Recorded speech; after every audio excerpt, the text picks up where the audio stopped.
Bueno, miren, ahora nos acaban de traer este tenis junto con su par.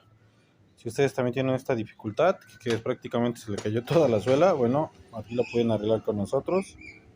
Vamos a coserlo y pegarlo para que quede otra vez la suela bien. A ver qué tal nos va.